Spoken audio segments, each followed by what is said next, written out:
Lorsque la parole passe déjà, je vois quelqu'un traverser toutes les gens qui sont assis pour venir s'asseoir devant. Ok, que Dieu vous bénisse abondamment. Est-ce qu'on peut acclamer le Seigneur?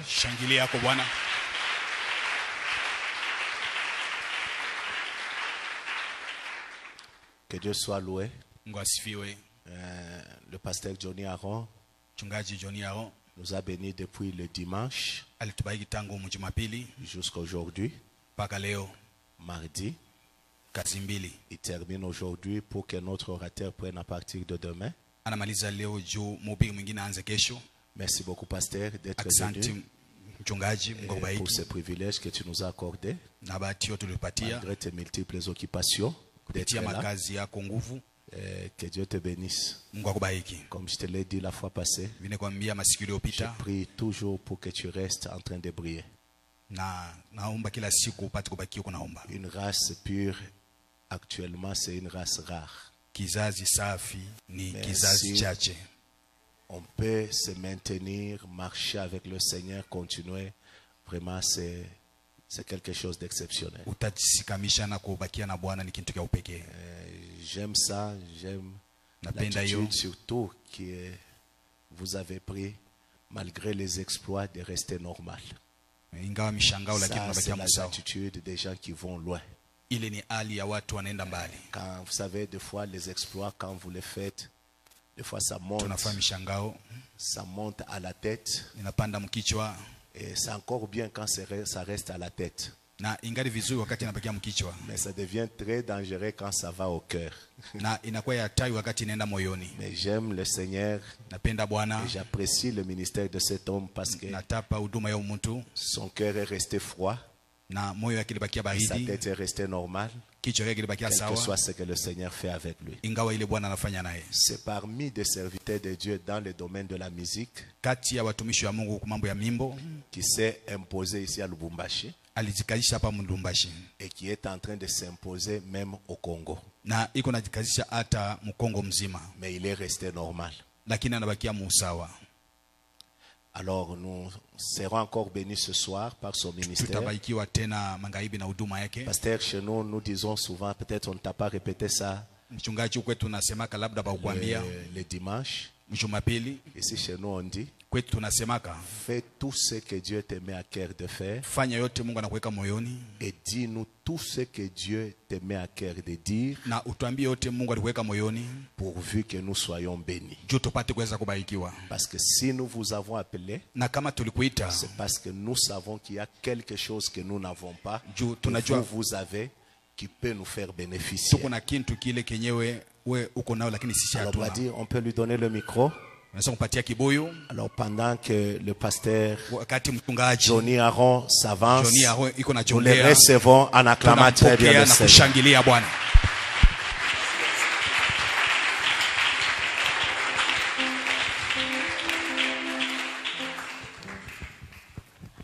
Gloire au Seigneur. Alors ce soir encore, je suis très heureux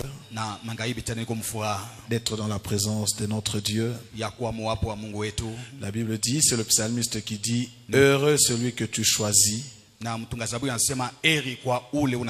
que tu admets dans ta présence.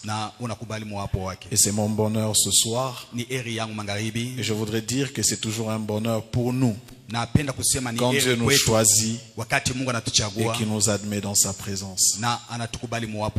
Je voudrais dire merci à notre papa. Papa, merci pour la confiance et la sensibilité que vous avez envers votre Dieu en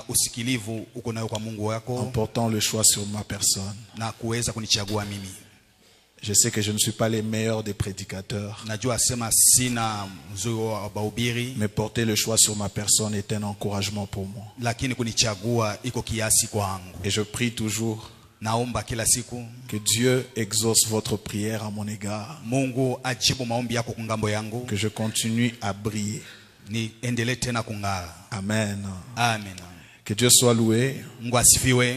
Alors, avant de communiquer la parole, J'aimerais qu'on fasse le refrain comme on en a l'habitude. Ce refrain reste ma prière de tous les jours. Et j'estime que la vie chrétienne n'a pas de sens sans cette vérité. Ce refrain dit seulement Bwana niwe niwe karibu nawe. Comme pour dire, que vaut ma vie chrétienne si tu n'es pas avec moi? Que vaut ma vie si tu n'es pas avec moi? Pierre a dit, à qui irions-nous? C'est toi qui as les paroles de la vie. Le psalmiste dit encore, j'ai constamment l'Éternel sous mes yeux. Lorsqu'il se tient à ma droite, je ne chancelle point. Dans le bonheur comme dans le malheur, que sa présence ne nous manque pas. Rien ne peut nous séparer de lui.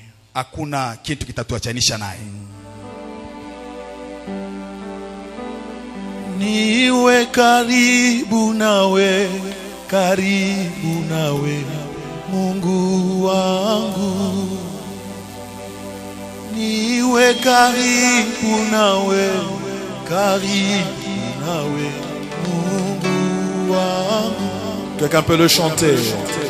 Niwe karibu nawe, nawe. Niwe karibu nawe, Yesu, Yesu, nawe. Iyo fazi, iwe nawe, nawe. Mukuimba kwangu Yesu, nataka niwe nawe. Mumakazi yangu Yesu, iwe nawe, nawe. Hata nikiteswa mie, ishi nami Yesu, ishi nami. Hata nikiweza, ukinibariki Bwana Yesu, mumiaka ninayo Yesu, karibu nawe, unawe. Est-ce que tu peux bénir la présence de Dieu qui nous honore? Rien ne vaut plus que sa présence. Niwe nawe.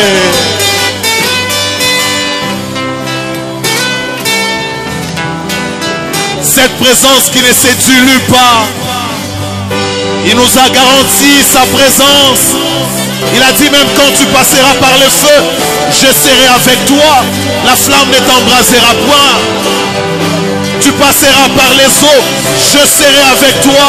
Les fleuves ne vont pas te submerger. Une présence qui ne recule devant rien, qui ne recule devant rien, qui ne recule devant rien. Merci d'être avec nous. Hey.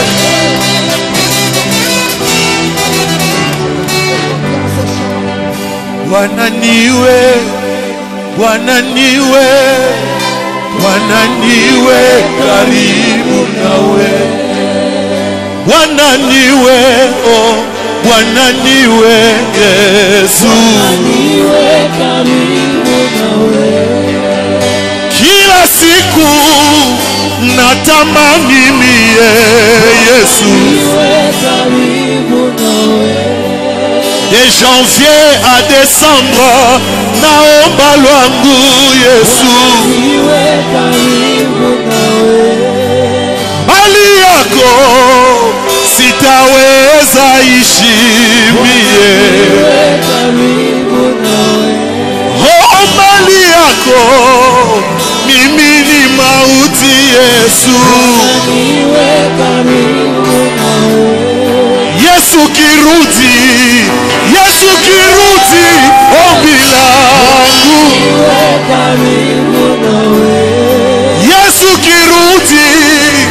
Yesu kirudi natamani niwe, nataka niwe nawe Yesu, nawe Yesu niwe nawe, nataka niwe nawe Yesu, niwe nawe, ishi nami, nataka niwe nawe Yesu, Yesu, Yesu, Yesu, Yesu, nataka niwe nawe,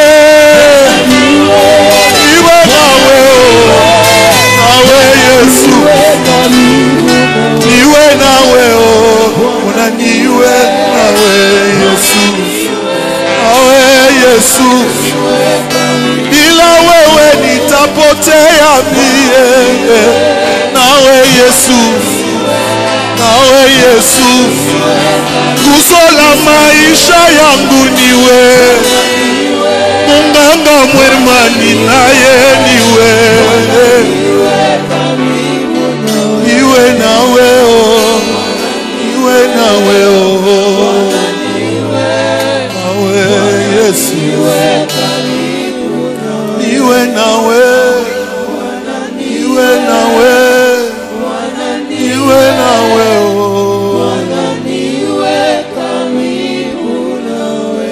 Jésus, tu as dit, je suis le cep, vous êtes les sarments. Celui qui demeure en moi et en qui je demeure produira beaucoup de fruits. Et tu ajoutes en disant, sans moi, vous ne pouvez rien. Oui, sans toi, nous ne pouvons rien. Sans toi, nous ne sommes rien. Toute notre force, c'est parce que nous dépendons de toi. Si l'ennemi recule et tombe, c'est parce que tu es avec nous.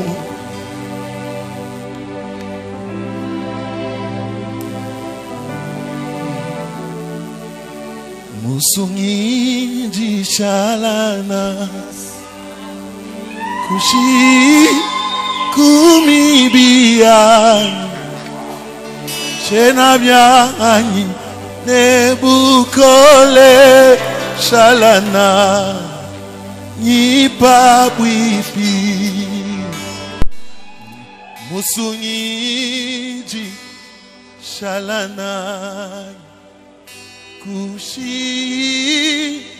kumibiani chenabiani nebukole shalana nipa bwipi oh pabwi pabwi oh pabwi pabwi oh pabwi pabwi Masia wa moyo wamichena vyani nebukole shalana ipa bwipi oh pabwi pabwi oh pabwi pabwi pabwi pabwi pabwi Masia wa moyo Mambichena byani nebukole shalana ipa bwipi masanka hapa bulo kayena kuchendele anuwe akatupa isanka tiakashidi oh pabwi pabwi pabwi pabwi pabwi pabwi Masia wamo wamichena byani ebukole chalana avec l'assemblée. Pabwi, oh pabwi, pabwi, pabwi, Masia wamo chena byani nebukole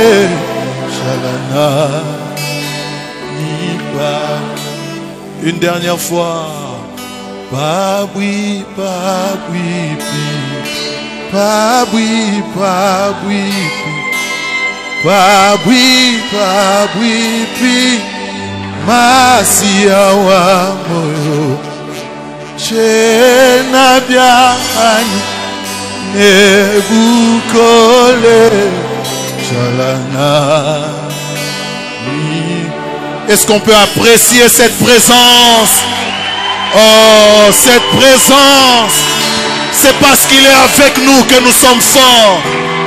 C'est parce qu'il est avec nous que nous sommes plus que vainqueurs.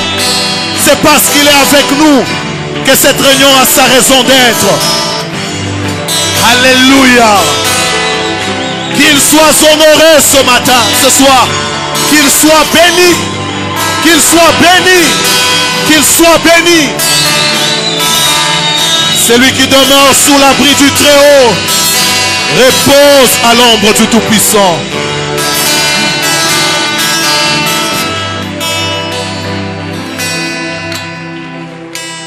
Les véhicules peuvent s'amortir. L'argent peut finir. Le monde et tout ce qu'il renferme sont passagers. Mais lui demeure. Lui demeure. Et sa présence ne se dilue pas. Sa présence ne se dilue pas. Il est le même. Hier, aujourd'hui, éternellement. Autant nous avons eu hier raison de le louer, de le célébrer, de l'acclamer, autant nous le faisons aujourd'hui, nous aurons raison de le faire demain. Il est digne de recevoir notre louange. À Dieu la gloire. Merci de regagner nos places. Que Dieu nous bénisse abondamment. Alors si nous avons nos Bibles avec nous, nous reprenons notre texte des bases dans Luc chapitre 1er. Nous lisons le 35e verset. Et puis nous allons prendre Zacharie chapitre 4 du 1er au 6e verset. La Bible dit, l'ange lui répondit, le Saint-Esprit viendra sur toi et la puissance du Très-Haut te couvrira de son ombre. C'est pourquoi le saint enfant qui naîtra de toi sera appelé fils de Dieu. Nous prenons Zacharie, chapitre 4 du 1er au 6e verset. L'ange qui parlait avec moi revint et il me réveilla comme un homme que l'on réveille de son sommeil. Il me dit, que vois-tu? Je répondis, je regarde, et voici, il y a un chandelier tout d'or, surmonté d'un vase, et portant 7 lampes avec 7 conduits pour les lampes qui sont au sommet du chandelier. Et il y avait près de lui 2 oliviers, l'un à la droite du vase et l'autre à sa gauche. Et reprenant la parole, je dis à l'ange qui parlait avec moi, que signifient ces choses, mon Seigneur? L'ange qui parlait avec moi me répondit, ne sais-tu pas ce que signifient ces choses? Je dis non, mon Seigneur. Alors il reprit et me dit, c'est ici la parole que l'Éternel adresse à Zorobabel. Ce n'est ni par la puissance, ni par la force, mais c'est par mon esprit, dit l'Éternel des armées. Amen. Amen. Que Dieu soit loué. Alors je vais faire un bref rappel sur ce que nous nous sommes dit hier. Nous nous entretenons sur le sujet, le Saint-Esprit te couvrira de son ombre. Et hier, nous lui avons attribué le sens du témoignage venant du ciel. Maria est donc la femme que Dieu s'est choisie afin que par elle naisse Jésus. L'ombre du Saint-Esprit devait être sur elle. Le Saint-Esprit devait être sur elle comme un témoignage attestant 2 choses. La première des choses, l'approbation du ciel, que Marie est effectivement le choix de Dieu. Mais deuxième élément, la distinction. Dès lors qu'elle est choisie par Dieu, elle cesse d'être une femme ordinaire. Elle devient une femme extraordinaire. Une femme mise à part. Une femme que Dieu a sortie du lot. Et parce que ce message nous concerne, nous avons dit ceci. L'on ne peut pas être des dieux sans avoir le témoignage du ciel. On ne peut pas prétendre être serviteur de Dieu, enfant de Dieu, fille de Dieu, se réclamant ainsi sans que le ciel n'ait témoigné. S'il arrive aux hommes de donner le témoignage, le témoignage le plus grand reste le témoignage de Dieu. Un enfant de Dieu authentique, une œuvre de Dieu authentique doit être attestée, prouvée par le témoignage du ciel. Ainsi notre prière, c'est de dire à Dieu, apporte sur notre vie le témoignage selon lequel nous t'appartenons. Nous sommes ton peuple. Nous sommes ton église. Et que ces 21 jours ne sont pas les temps de tourisme. C'est des temps que tu as approuvés, où tu t'es décidé de rendre témoignage. Que ce programme est en bénédiction pour chacun d'entre nous. Et je prie que Dieu apporte le témoignage sur la vie de chacun. Qu'il y ait un signe qui viendra du ciel. Comme Élie a prié. Que l'on sache que tu es Dieu. Mais que l'on sache aussi que je suis ton serviteur. Au boulot, que l'on sache que tu es Dieu. Mais que l'on sache aussi que je suis ton serviteur. Dans ma famille, que l'on sache que tu es Dieu. Mais que l'on sache aussi que je t'appartiens. Qu'il y ait un signe du ciel. Et toutes les fois qu'on est choisi par Dieu, Dieu n'hésite pas d'apporter le témoignage que nous lui appartenons. Et nous l'avons vu hier. Je ne vais pas tout rappeler. L'illustration de ce qui s'est passé chez Corneille. Pierre se rend chez Corneille. Corneille qui fait partie des gentils, des nations ou des peuples impurs, des incirconcis.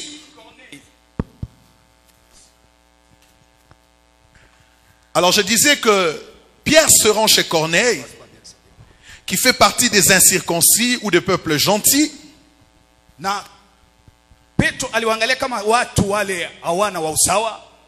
Pour lui prouver que les nations jouissaient de la même faveur que le juif, alors que Pierre annonçait l'évangile. La Bible dit que le Saint-Esprit est descendu chez Corneille, à la surprise de Pierre. Et Pierre a dit, comment vais-je refuser les eaux du baptême à ceux qui ont reçu le Saint-Esprit autant que nous? Dieu a apporté le signe qu'il avait déjà étendu le pan de sa robe vers les nations par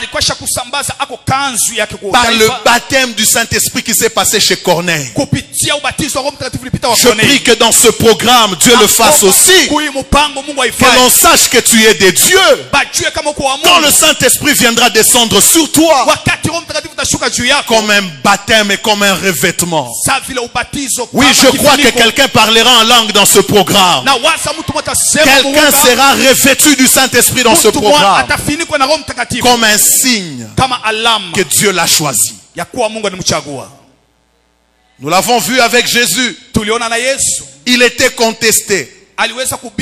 Mais dans Romains chapitre 1er, Dieu a déclaré de Jésus qu'il était fils de Dieu par sa résurrection. Que Dieu ressuscite quelqu'un, les affaires de quelqu'un, le mariage de quelqu'un, qu'il les ressuscite comme signe qu'il te connaît, que tu lui appartiens, que tu es de lui, que Dieu le fasse.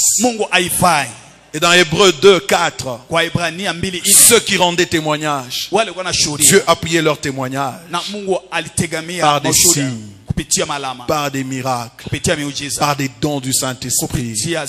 Que Dieu le fasse. Que Dieu le fasse. Que Dieu le fasse.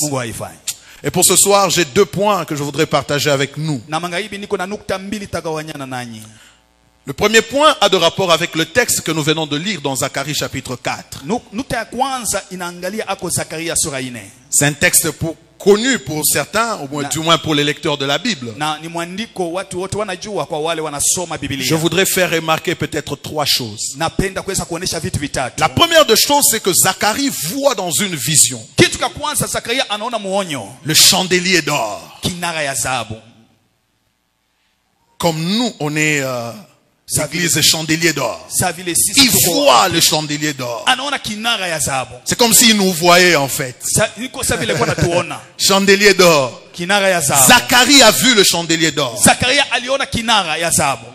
Mais il constate que le chandelier a des conduits de lampes dont le sommet touche 2 plantes d'olivier. Il y avait donc 2 plantes d'olivier. L'une des plantes à droite, l'autre à gauche.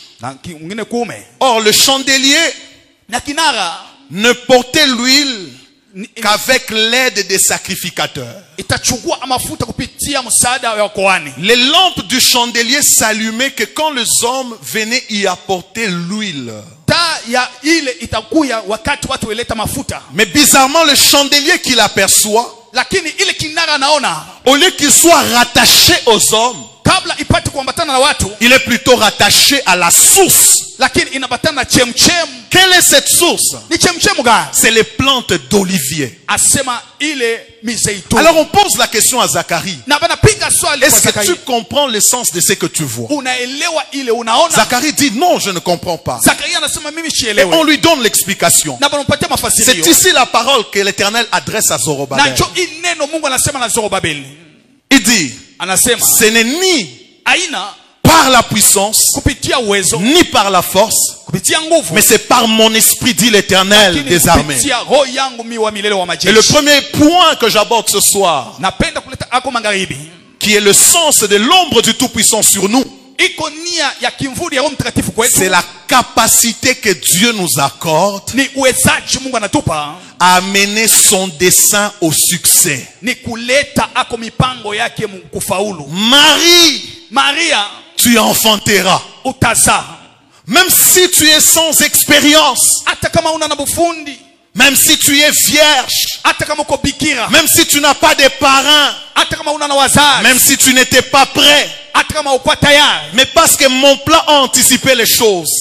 Ta force ne dépendra pas de tes expériences. Ton succès ne sera pas lié aux hommes. Ton succès sera lié à la source. Et l'initiateur de cette œuvre, ce n'est pas un homme. L'initiateur de cette œuvre, c'est Dieu lui-même. Dieu veut dire à Marie, le succès de ce programme n'est pas lié à tes biceps, même pas en ton intelligence. Ce n'est ni par ta force, ce n'est ni par ta puissance, mais ça sera par l'esprit. Et j'aimerais le dire à l'église ce soir, ce que Dieu a initié comme plan, et comme je l'ai dit hier, quand c'est Dieu qui en est l'initiateur, les succès de son œuvre ne dépendent que de lui-même. Ce que j'aime avec Dieu, c'est que nous sommes une église, chandelier d'or, non pas attaché aux hommes, mais attaché à la source qui ne peut pas sécher. Je suis venu dire à quelqu'un, les succès de ce que Dieu veut faire avec nous ne dépend que de son esprit. Et le Saint-Esprit est donc une capacité, plutôt une provision, qui met à notre disposition les capacités divines. Une provision qui met à notre disposition les capacités divines. Bien-aimés dans le Seigneur, en fait, je parle de l'onction. Parce que quand l'onction est sur la vie de quelqu'un, l'onction le rend capable de faire ce que, humainement parlant, il ne pouvait faire. Il est des choses qui, dans notre capacité d'homme, on ne peut pas faire. Il est des missions que Dieu nous donne, humainement parlant, on ne peut pas les accomplir. Mais notre bonheur, c'est que l'ombre du Saint-Esprit est sur nous. Ce qui est humainement difficile à accomplir sera facile à accomplir. Quelqu'un peut dire l'onction. L'ombre du Saint-Esprit est sur toi. C'est une forme d'onction, de capacité divine que Dieu te donne, afin que ce qu'il aimerait faire par toi, que cela s'accomplisse, non pas avec tes efforts, mais avec les efforts de Dieu. Alors voici, dans 1 Roi chapitre 19, du 15e au 16e verset, la Bible dit, l'Éternel lui dit, va, reprends ton chemin par les déserts jusqu'à Damas.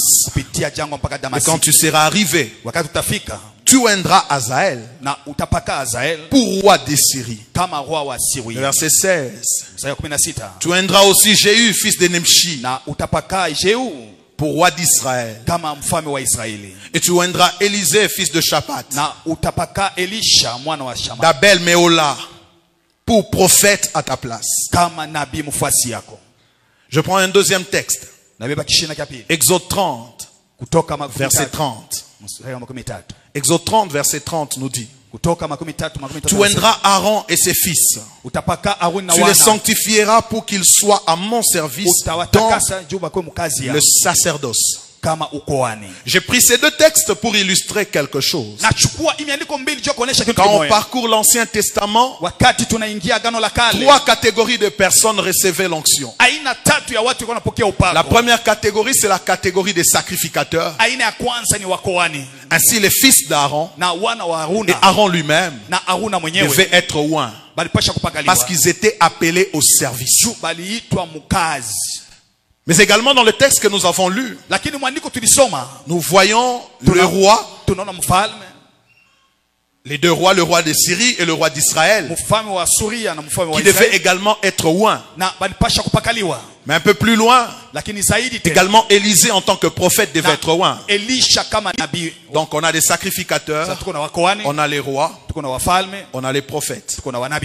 Mais le plus important, c'est que Dieu ne déversait pas ou n'ordonnait pas que ces 3 catégories soient ointes sans objectif au préalable. La raison de l'onction, c'est le but que Dieu poursuivait. Ça me permet de dire, sans le but de Dieu au préalable, il n'y a pas de raison d'existence de l'onction. Je le dis autrement. Dans chaque domaine où Dieu a un but ou un objectif qu'il aimerait atteindre par nous, il se doit de nous doter de l'onction. Est-ce que je peux le répéter? Dans chaque domaine de la vie où Dieu a un intérêt un objectif. Il se doit de nous doter de l'onction. Parce que l'onction marche de pair avec les objectifs divins. Je suis venu dire à quelqu'un, si dans tes finances, Dieu, il y a un objectif, tu as des raisons de réclamer l'onction des finances.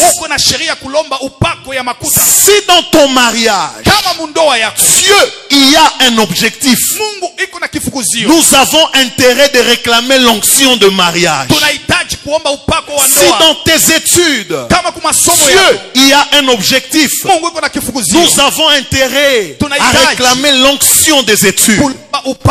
Voilà pourquoi je dis à quelqu'un, aussi longtemps que chaque secteur de la vie intéresse Dieu pour toi, l'onction du Saint-Esprit viendra sur toi, la capacité divine viendra sur toi, afin que tu ne travailles pas au dépend de tes efforts, mais que Dieu te prête ses efforts afin que tu accomplisses avec succès les buts qu'il attend que tu accomplisses dans les secteurs où il t'attend. Je suis venu dire à quelqu'un, ceux qui n'étaient pas intelligents dans les business, parce que le Saint-Esprit sera sur nous, il y a une nouvelle intelligence d'innovation que Dieu va te donner, une intelligence de gestion, parce que dans le travail que tu fais, Dieu y a un intérêt.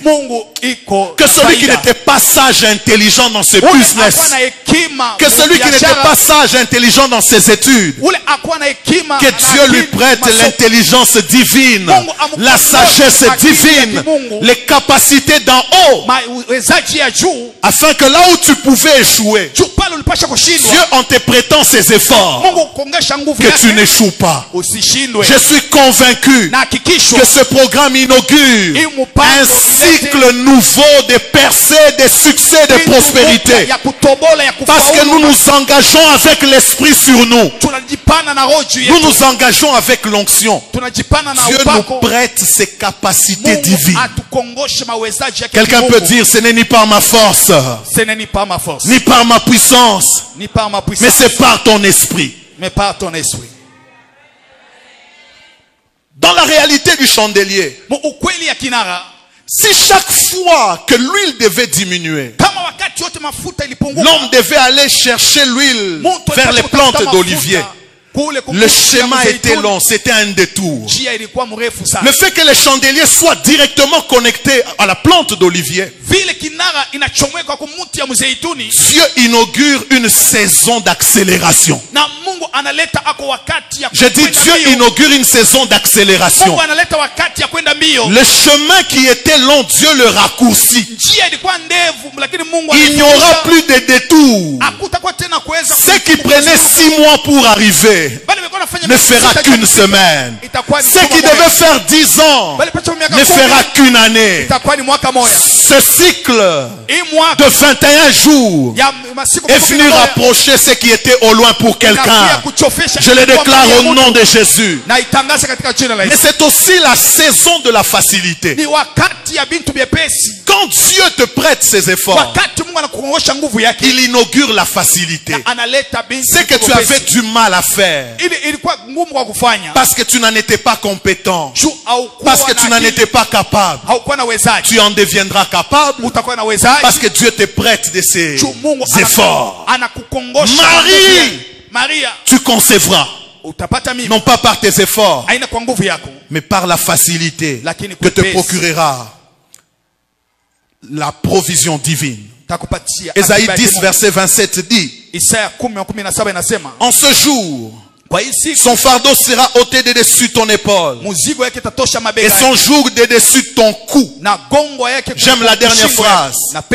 Et la graisse fera éclater le joug. Nous le disons autrement, l'onction fait éclater le joug. Ce qui te rendait pesant, Quand l'onction vient créer la fluidité.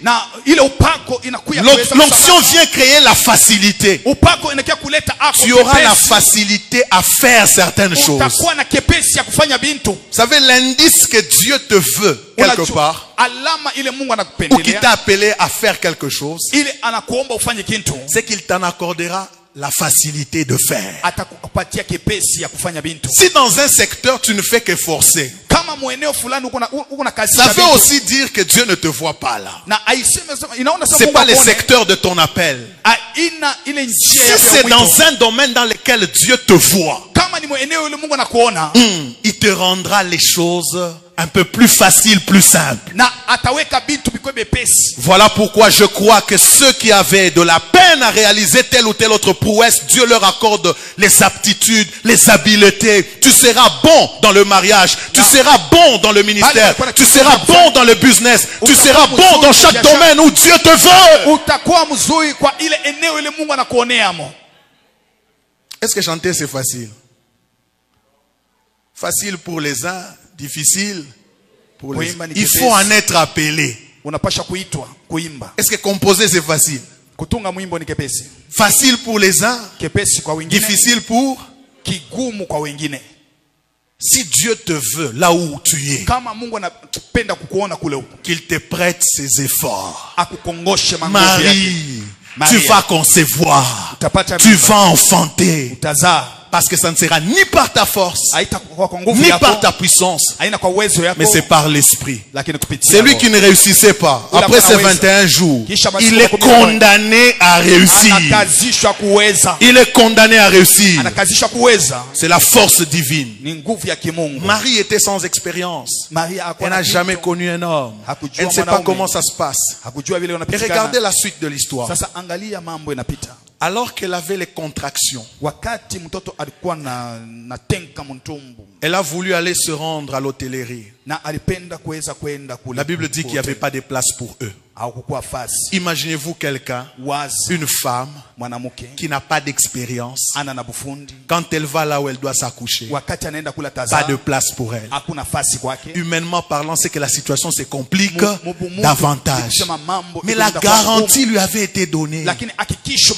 Le Saint-Esprit te couvrira de son ombre. Même si les situations se compliquent comment, Dieu te rendra capable d'amener ta grossesse jusqu'à son terme. T'as accouché, tu vas s'accoucher.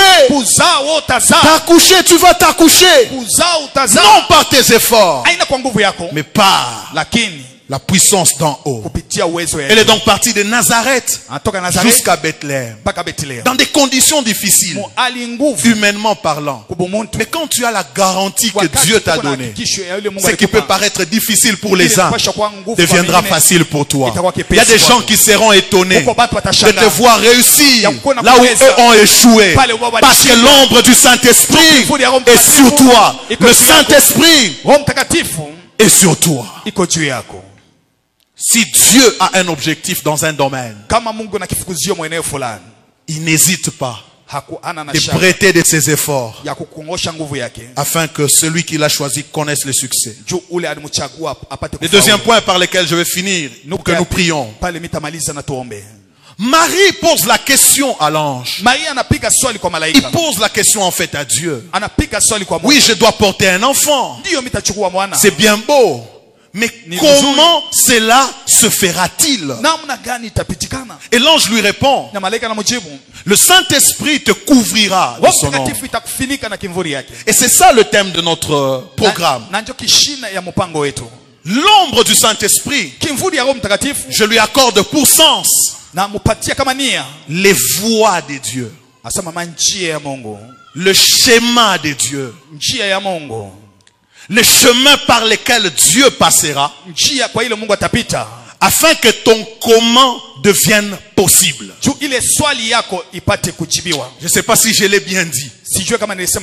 Je vais l'expliciter.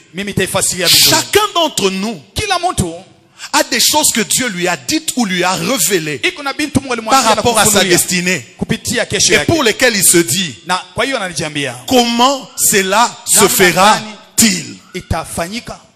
L'avantage de Marie faida ya Maria, c'est que Dieu lui a dit de quelle manière ça devrait se faire. La manière de procéder de Dieu n'était pas un secret. Dieu lui a livré le secret. Tu deviendras enceinte. L'ombre du Tout-Puissant te couvrira. Et c'est tout ça le secret. Et je suis venu dire à l'église, ce que nous deviendrons demain, nous avons la grâce d'avoir la révélation de par où Dieu passera pour que ce qu'il a dit s'accomplisse. Oh, quelqu'un ne m'a pas encore compris. Psaume chapitre 103, verset 7. La Bible dit au sujet de Moïse, Dieu, je lis une extrait sur le texte, il a manifesté ses voies à Moïse et ses œuvres aux enfants d'Israël. Ça voudrait dire, Israël ne voyait que les résultats, mais Moïse savait par où Dieu passait pour atteindre ces résultats-là. Israël ne voyait que le miracle, ne voyait que le fruit, mais par quoi Dieu passait, Israël n'en avait pas le secret. Mais Moïse avait la grâce de connaître la formule de Dieu. Par où il va passer pour qu'on ait tel ou tel autre résultat. Je suis venu dire à quelqu'un, finis le cycle de tâtonnement. Dieu dans ce programme va t'indiquer qu'est-ce que tu dois faire, par où tu passeras, afin que ce qu'il t'a dit que tu seras, que cela s'accomplisse.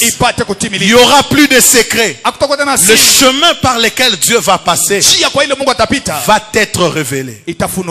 J'aimerais faire une observation. Vous allez remarquer dans la vie, on a tous tenté des choses, mais tout ce qu'on a pu faire ne nous a pas réussi à nous tous. Moi j'ai déjà eu une alimentation dans la vie,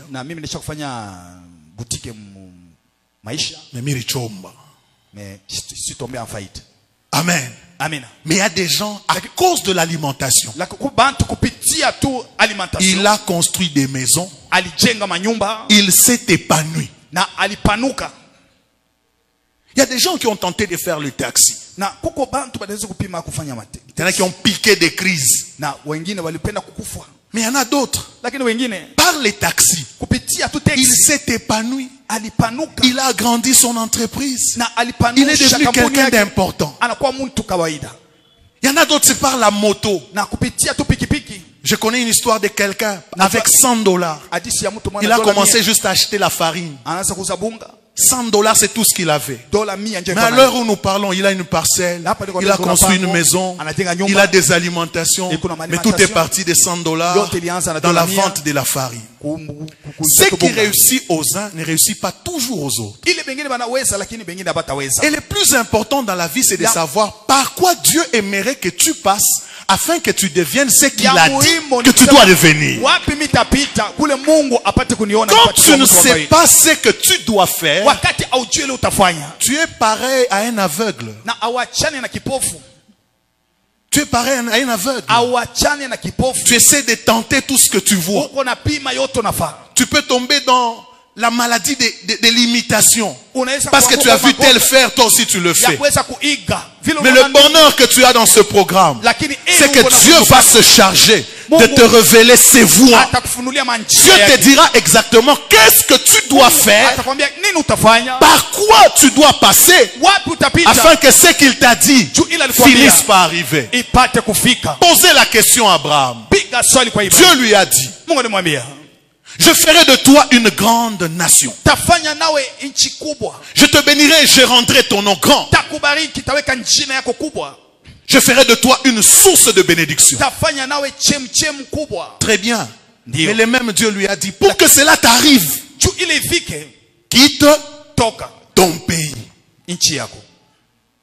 Va-t'en de la maison de ton père. Ce que je t'ai dit finira par arriver. La question que j'aimerais nous poser ce soir, c'est de savoir, si Marie a su son comment, Est-ce que ce soir nous tous nous savons notre comment? Afin de devenir ce que Dieu a dit que nous deviendrons. C'est pas grave si tu ne connais pas. Jérémie 33, toi dit, invoque-moi et je te répondrai. Et puis il ajoute, je t'annoncerai des choses cachées, des choses que tu ne connais point. Je vais te les dire. Bien aimé dans le Seigneur, savoir par quoi tu dois passer pour devenir ce que tu dois être, ça te rend stable. Ça te rend un homme de paix. Tu peux pas tout embrasser dans la vie. Il y a des gens qui ont perdu leur capital parce qu'ils tâtonnaient. Fini le temps de tâtonnement. Tu ne feras plus les choses comme en boule. Non, non, non, non. Dieu dans ce programme, il te révélera ses voies. C'est par quoi tu dois passer. Avec qui tu dois t'associer. Qu'est-ce que tu dois faire cette année? Qu'est-ce que tu feras demain? Que cela te soit révélé. Je prie que cela te soit révélé. Au nom de Jésus-Christ. Est-ce qu'on peut acclamer la parole du Seigneur alors que nous nous tenons debout? Nous voulons prier. Les dieux qui manifestent ses voies et qui manifestent aussi les œuvres. Fini le temps de tâtonnement. Fini le temps de tâtonnement. Quand il y a crise, tout le monde a tendance à quitter les lieux de crise. Mais à Isaac, Dieu a dit non, non, non. Ne fais pas comme Abraham. Ne fais pas comme Abraham. Toi reste ici. Toi reste ici. Toi reste ici. Et je te bénirai. Tu dois savoir ce par quoi Dieu aimerait que tu passes. Afin que ce qu'il t'a dit arrive. Et c'est très facile. Dieu parle. Le mal, c'est que ton comment tu le poses aux hommes, alors que celui qui t'a parlé de ta destinée, ce n'est pas l'homme, c'est plutôt Dieu.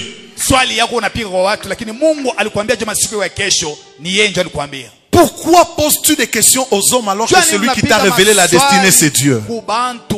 Et ce soir, le Dieu de Marie, qui lui a dit, l'ombre du Saint-Esprit te couvrira. Ce même Dieu qui donne la réponse aux questions du genre comment, il le fera. Et je prie qu'il le fasse ce soir. Que la sourdité tombe.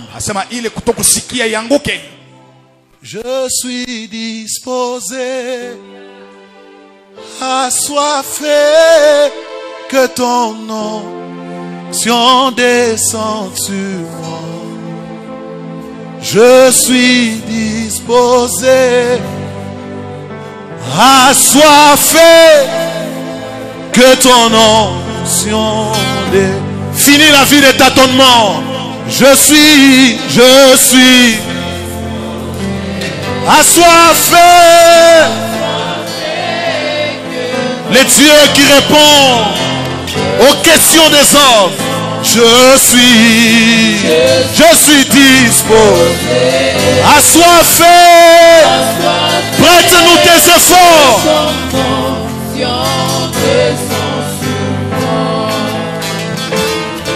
Dans l'assemblée des saints, assoiffé, je me tiens. Que ton onction descend sur moi.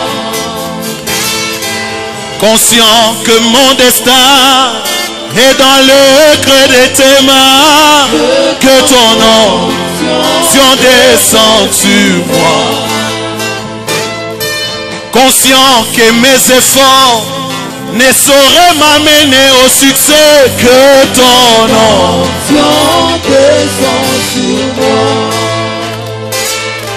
Conscient que pour réussir dans la vie, Jésus, besoin de toi. Moi je suis disposé, assoiffé. Qu'il le fasse ce soir.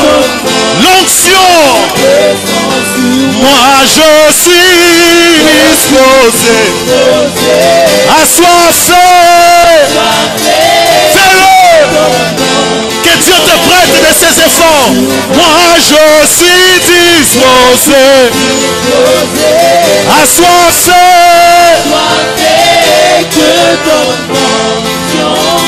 Proclame-le. Ce soir je suis disposé. Fini le cycle de tâtonnement. Est-ce que des voix peuvent s'élever dans la salle? Et ce soir, quel est Dieu qui rend capable et nous rend capables? Quel est Dieu qui donne des capacités, qui rend habile, qui rend excellent, qui rend meilleur? Viens à notre secours. Viens nous prêter de tes efforts. Viens nous prêter de tes efforts. Que l'humain soit englouti par le divin. Fais-le ce soir. Fais-le ce soir. Viens rendre chacun d'entre nous meilleur dans le secteur où tu l'as appelé. N'as-tu pas un objectif avec nos vies? N'as-tu pas un objectif avec cette église? N'as-tu pas un objectif avec moi? Déverse de ton onction. Prête-nous de tes efforts. Je ne peux rien par moi-même. Je ne puis rien par moi-même. Je ne saurai rien par moi-même. Fais-le ce soir. Fais-le ce soir. Fais-le ce soir. Fais-le ce soir. Alléluia. Alléluia. Alléluia.